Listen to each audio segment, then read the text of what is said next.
Hello, and happy Friday. My name is Jonna, and I'm here on behalf of the Programming and Learning team at the Vancouver Public Library today to bring you Uncanny Tales. Now, I wanted to just recognize that the Vancouver Public Library, where I'm coming to you live today, is located on the unceded or stolen homelands of the Squamish, Tsleil-Waututh, and Musqueam peoples. When we acknowledge the land, we really hope it's an opportunity for us to really recognize the ongoing culture of genocide and colonialism that has been happening in our country. If you're looking to find out whose land you're located on, please check out whose.land/en. It's a really fantastic resource that can show you whose land you're on. Now, as you know, today you're here watching Uncanny Tales. Uncanny Tales is a program that we developed as a way to get out to all of the seniors across the province who have been having a really exceptionally hard last couple of years due to the COVID-19 pandemic. What we're doing with this program is hopefully giving you an opportunity to sit back, relax, and enjoy an uncanny tale with your caregiver or just with your family. Today I'd like to give a special shout out to Susan and Spencer Fox in Cochrane, Alberta. I know that they're watching with glee and excitement as they do most weeks. I'd like to thank them for tuning in and hoping that you have a great day. If you'd like a shout out for Uncanny Tales, please do feel free to send us an email at programs@vpl.ca. Now today, I will be reading a story called A Sound of Thunder by Ray Bradbury.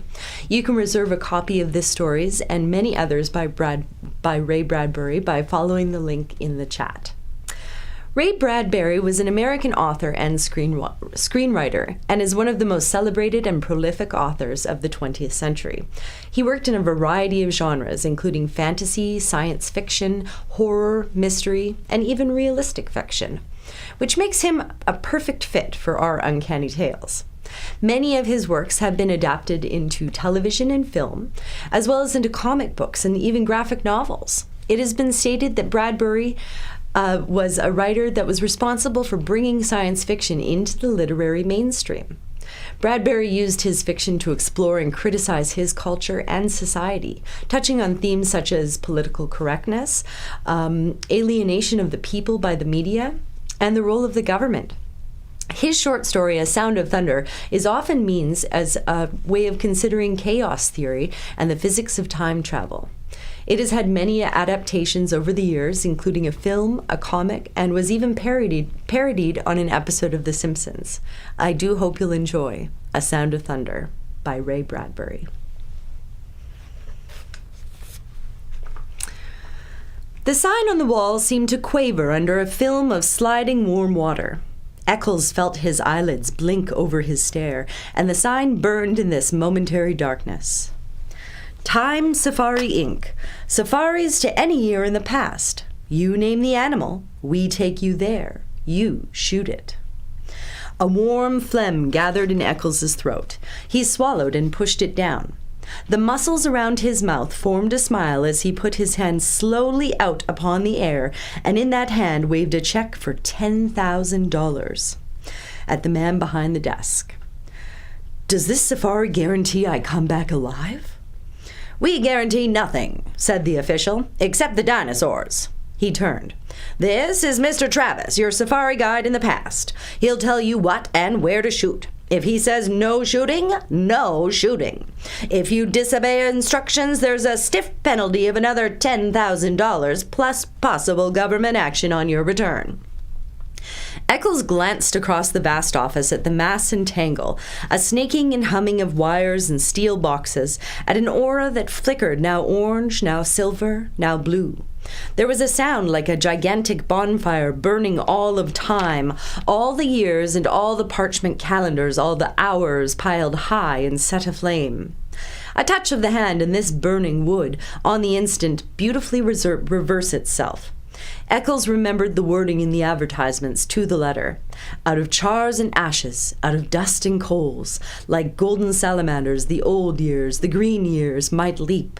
Roses sweeten the air, white hair turn Irish black, wrinkles vanish, everything fly back to seed, flee death, rush down to their beginnings, suns rise in western skies and set in glorious easts, moons eat themselves opposite to the custom, all and everything cupping one in another like Chinese boxes, rabbits into hats, all and everything returning to the fresh death, the seed death, the green death, to the time before the beginning. A touch of a hand might do it, the merest touch of a hand. Hell and damn, Eccles breathed, the light of the machine on his thin face. A real time machine. He shook his head. Makes you think. If the election had gone badly yesterday, I might be here now running away from the results. Oh, thank God Keith won. He'll make a fine president of the United States. Yes, said the man behind the desk. We're lucky. If Deutscher had gotten in, we'd have the worst kind of dictatorship. There's an anti-everything man for you. A militarist, anti-Christ, anti-human, anti-intellectual. People called us up, joking but not joking. Said if Deutscher became president, they wanted to go live in 1492. Of course, it's not our business to conduct escapes, but to form safaris. Anyway, Keith's president now, and all you've got to worry about is shooting my dinosaur. Eccles finished it for him.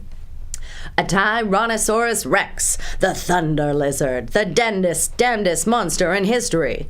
Sign this release. Anything happens to you, we're not responsible. Those dinosaurs are hungry. Eccles flushed angrily. Trying to scare me? Frankly, yes. We don't want anyone going who'll panic at the first shot. 6 safari leaders were killed last year and a dozen hunters. We're here to give you the damnedest thrill a real hunter ever asked for. Traveling you back 60 million years to bag the biggest damn game in all time. Your personal check's still there. Tear it up. Mr. Eccles looked at the check for a long time. His fingers twitched. Good luck, said the man behind the desk. Mr. Travis, he's all yours. They moved silently across the room, taking their guns with them, toward the machine, toward the silver medal and the roaring light. First a day, and then a night, and then a day, and then a night. Then it was day, night, day, night, day. A week, a month, a year, a decade. A.D. 2055, A.D. 2019, 1999, 1957, gone. The machine roared. They put on their oxygen helmets and tested the intercoms. Eccles swayed on the padded seat, his face pale, his jaw stiff. He felt the trembling in his arms, and he looked down and found his hands tight on the new rifle. There were 4 other men in the machine. Travis, the safari leader, his assistants, L'Esperance, and 2 other hunters, Billings and Kramer. They sat looking at each other, and the years blazed around them. Can these guns get a dinosaur cold? Eccles felt his mouth saying. If you hit 'em right, said Travis on the helmet radio. Some dinosaurs have 2 brains, one in the head, another far down the spinal column. We stay away from those. That's stretching luck. Put your first 2 shots into the eyes if you can, blind 'em, and then go back into the brain. The machine howled. Time was a film run backward. Suns fled and 10 million moons fled after them. Good God, said Eccles. Every hunter that ever lived would envy us today. This makes Africa seem like Illinois. The machine slowed. Its scream fell to a murmur. The machine stopped. The sun stopped in the sky. The fog that had enveloped the machine blew away, and they were in an old time, a very old time indeed. 3 hunters and 2 safari heads and their blue metal guns across their knees. Christ isn't born yet, said Travis. Moses has not gone to the mountain to talk with God. The pyramids are still in the earth, waiting to be cut out and put up. Remember that. Alexander, Caesar, Napoleon, Hitler, none of them exists. The men nodded. That, Mr. Travis pointed, is the jungle of 60,002,055 years before President Keith. He indicated a metal path that struck off into the green wilderness over steaming swamp among giant ferns and palms. And that, he said, is the path laid by Time Safari for your use. It floats 6 inches above the earth, doesn't touch so much as one grass blade, flower, or tree. It's an anti-gravity metal. Its purpose is to keep you from touching this world of the past in any way. Stay on the path. Don't go off of it. I repeat, don't go off for any reason. If you fall, there's a penalty. And don't shoot any animal we don't okay. Why? Asked Eccles. They sat in the ancient wilderness. Far birds' cries blew on a wind, and the smell of tar in an old salt sea, moist grasses and flowers the color of blood. We don't want to change the future. We don't belong here in the past. The government doesn't like us here. We have to pay big graft to keep our franchise. A time machine is damn finicky business. Not knowing it, we might kill an important animal, a small bird, a roach, a flower even, thus destroying an important link in a growing species. Well, that's not clear, said Eccles. All right, Travis continued. Say we accidentally kill one mouse here. That means all the future families of this one particular mouse are destroyed, right? Right. And all the families of all the families of all the families of that one mouse. With a stamp of your foot, you annihilate first one, then a dozen, then 1,000, 1,000,000, 1,000,000,000 possible mice.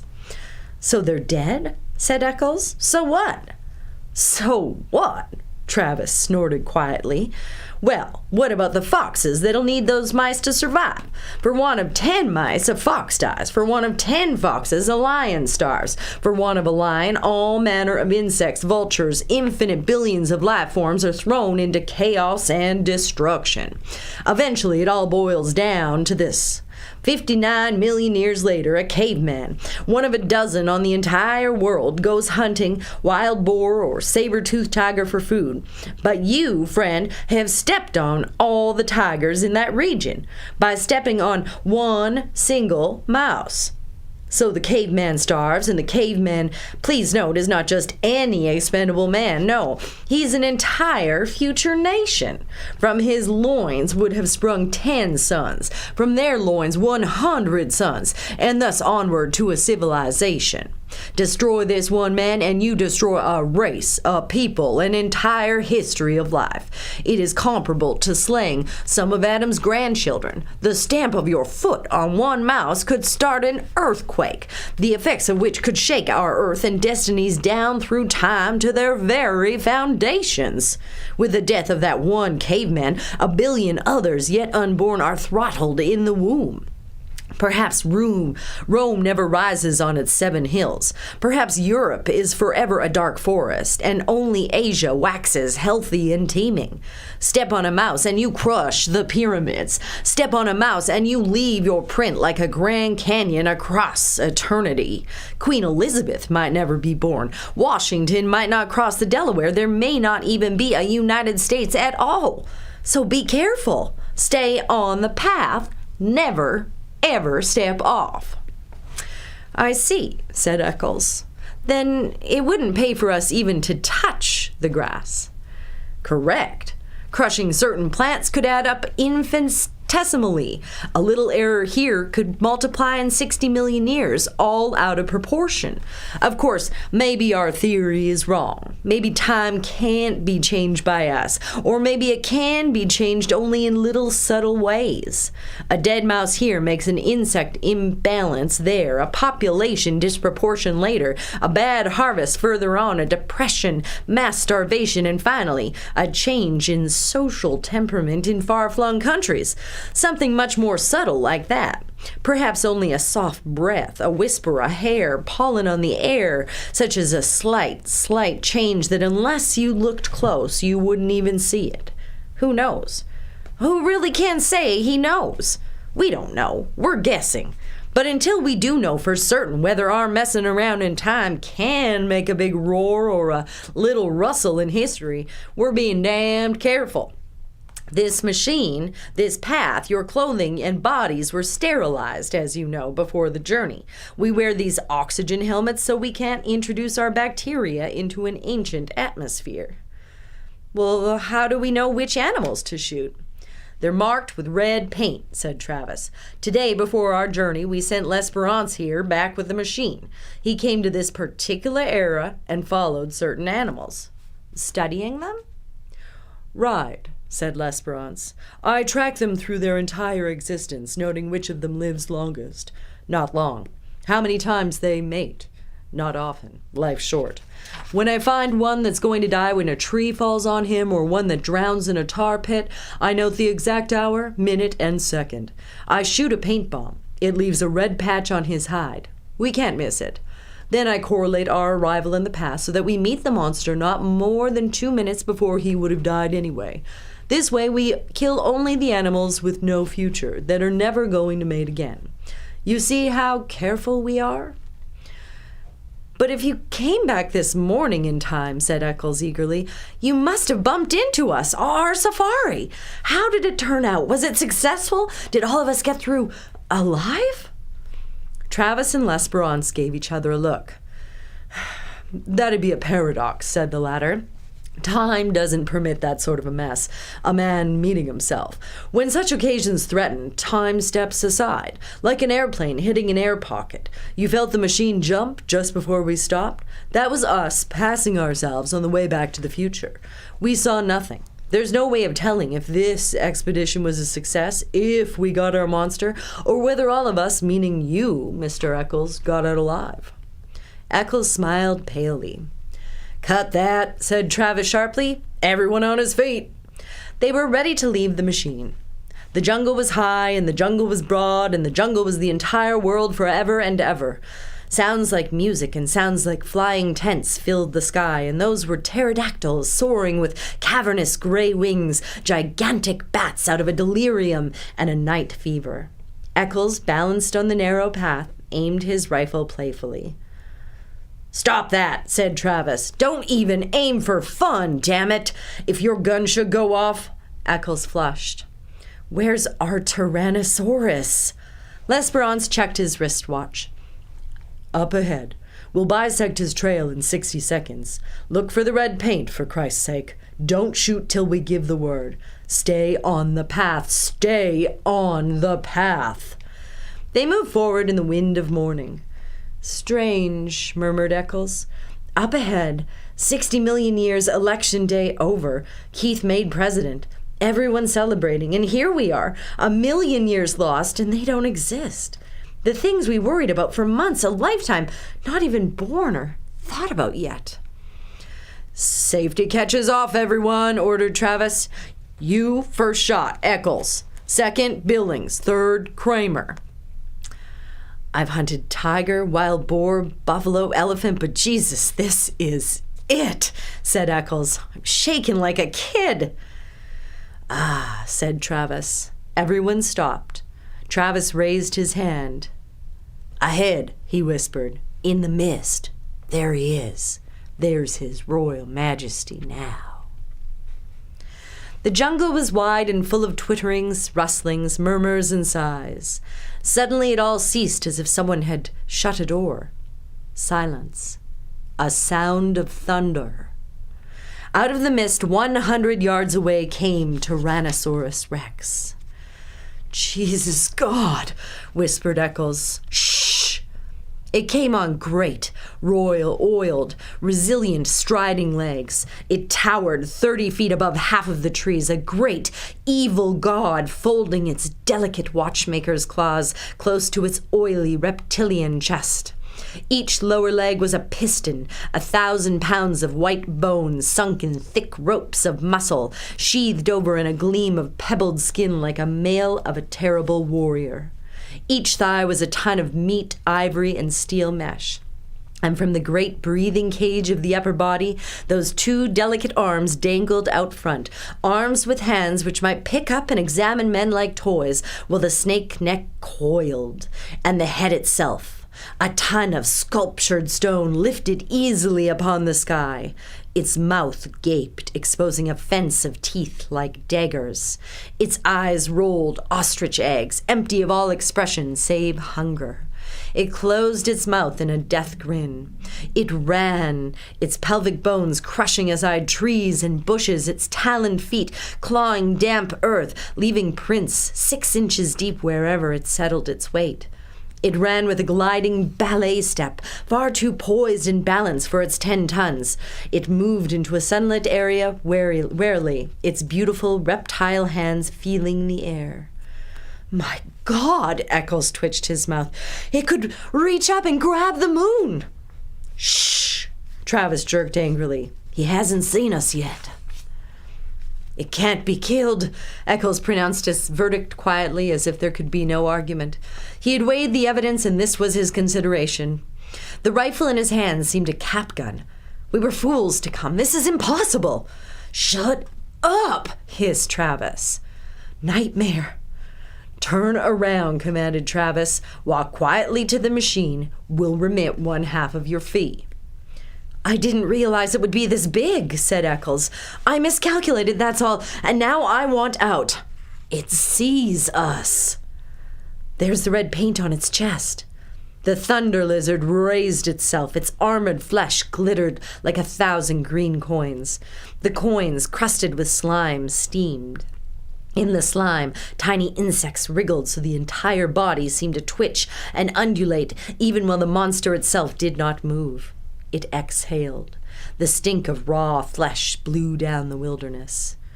Get me out of here, said Eccles. It was never like this before. I was always sure I'd come through alive. I had good guides, good safaris, and safety. This time I figured wrong. I've met my match and admitted this is too much for me to get a hold of. Don't run, said Lesperance. Turn around, hide in the machine. Yes, Eccles seemed to be numb. He looked at his feet as if trying to make them move. He gave a grunt of helplessness. Eccles! He took a few steps, blinking, shuffling. Not that way. The monster, at the first motion, lunged forward with a terrible scream. It covered 100 yards in 4 seconds. The rifles jerked up and blazed fire. A windstorm from the beast's mouth engulfed them in the stench of slime and old blood. The monster roared, teeth glittering with sun. Eccles, not looking back, walked blindly to the edge of the path, his gun limp in his arms, stepped off the path and walked, not knowing it, into the jungle. His feet sank into green moss. His legs moved behind him, and he felt alone and remote from the events behind. The rifles cracked again. Their sound was lost in shriek and lizard thunder. The great lever of the reptile's tail swung up, lashed sideways. Trees exploded in clouds of leaf and branch. The monster twitched its jeweler's hands down to fondle at the men, to twist them in half, to crush them like berries, to cram them into its teeth and its screaming throat. Its boulder stone eyes leveled with the men. They saw themselves mirrored. They fired at the metallic eyelids and the blazing black iris. Like a stone idol, like a mountain avalanche, Tyrannosaurus fell. Thundering, it clutched trees, pulled them with it. It wrenched and tore the metal path. The men flung themselves back and away. The body hit. 10 tons of cold flesh and stone. The guns fired. The monster lashed its armored tail, twitched its snake jaws, and lay still. A fount of blood spurted from its throat. Somewhere inside, a sack of fluids burst. Sickening gushes drenched the hunters. They stood, red and glistening. The thunder faded. The jungle was silent. After the avalanche, a green peace. After the nightmare, roaring morning. Billings and Kramer sat on the pathway and threw up. Travis and Lesperance stood with smoking rifles, cursing steadily. In the time machine on his face, Eccles lay shivering. He had found his way back to the path, climbed into the machine. Travis came walking, glanced at Eccles, took cotton gauze from a metal box, and returned to the others who were sitting on the path. Clean up. They wiped the blood from their helmets. They began to curse, too. The monster lay, a hill of solid flesh. Within, you could hear the sighs and murmurs as the furthest chambers of it died, the organs malfunctioning, liquids running a final instant from pocket to sac to spleen, everything shutting off, closing up forever. It was like standing by a wrecked locomotive or a steam shovel at quitting time, all valves being released or levered tight.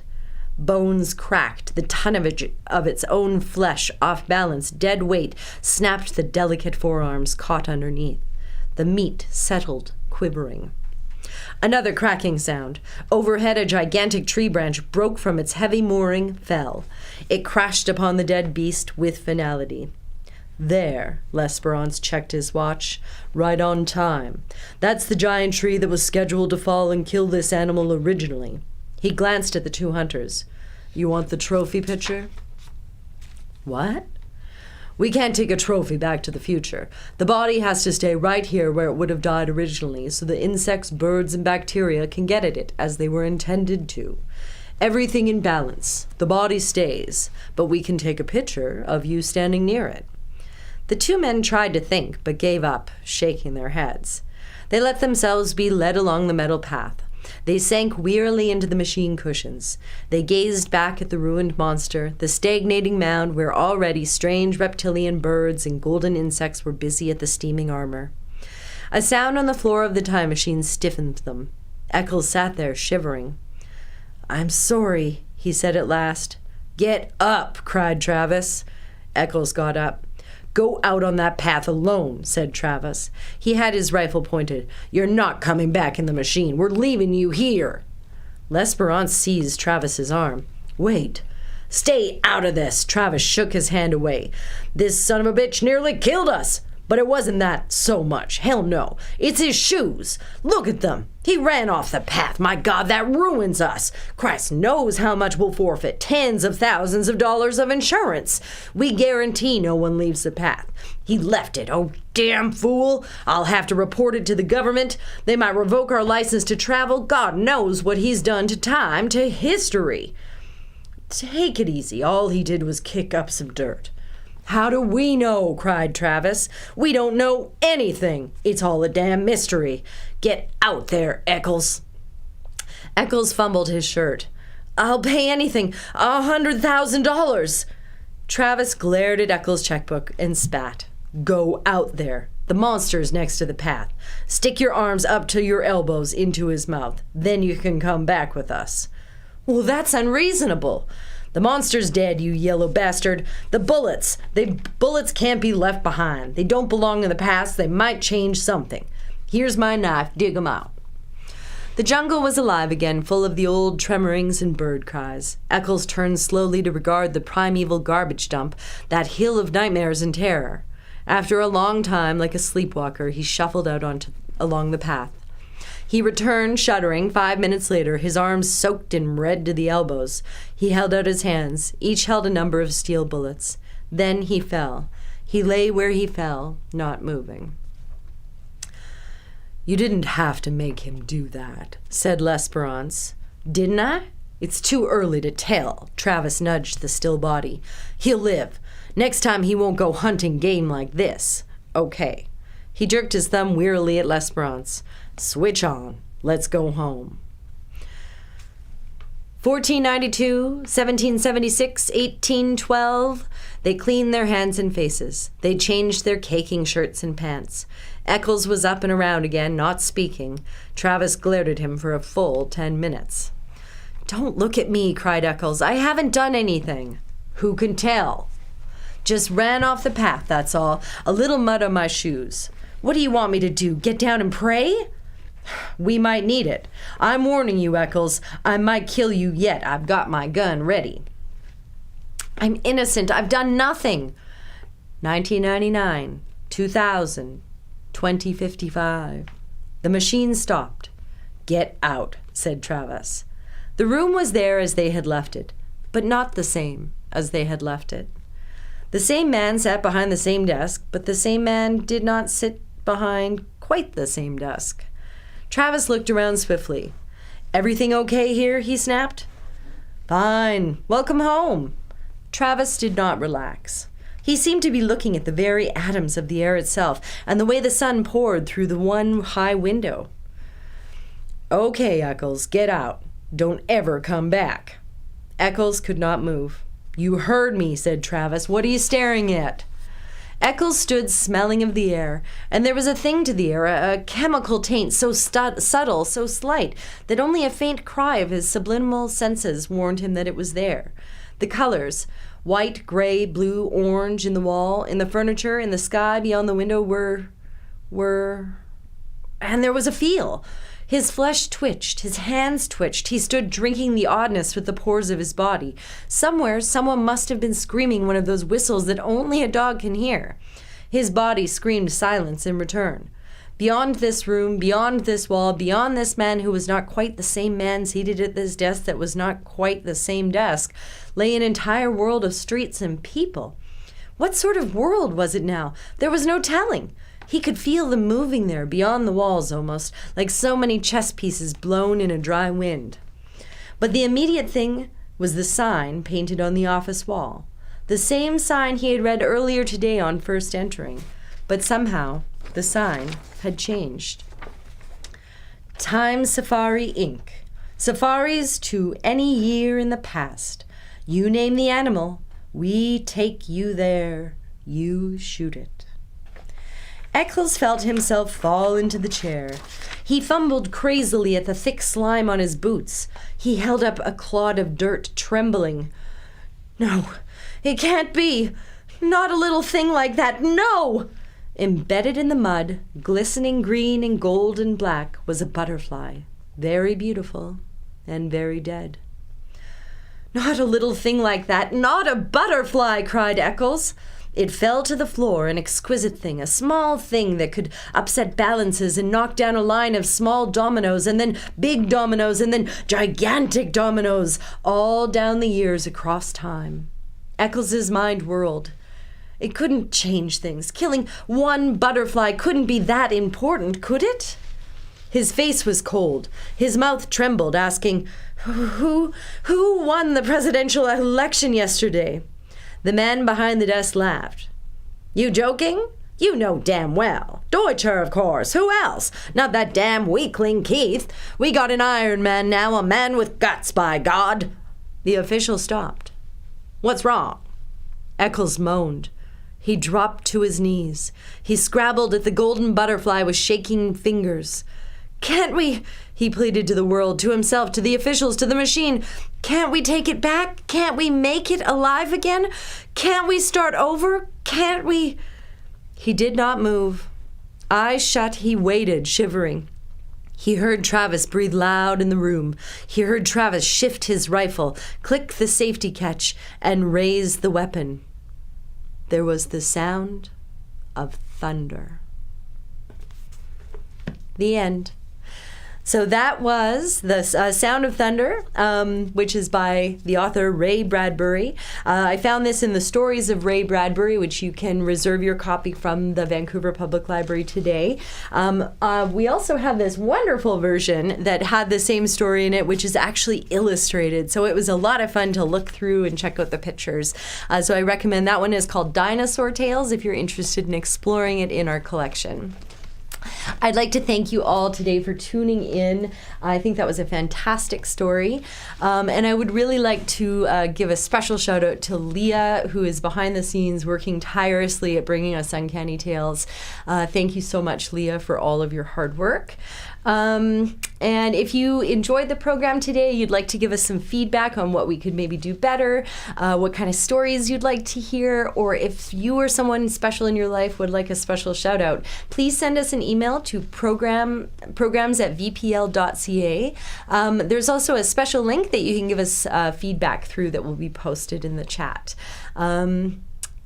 So next, to tell you about our upcoming events, we've got some exciting things in the works.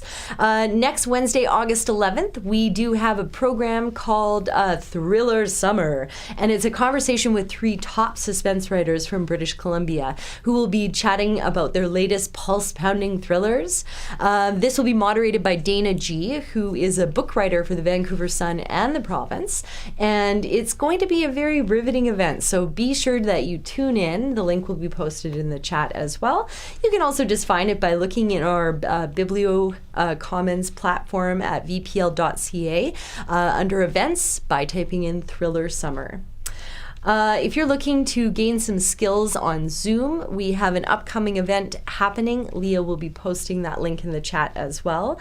This is a fantastic way to get to learn how to use Zoom so you can stay in touch with your family and friends across the country and even across the world.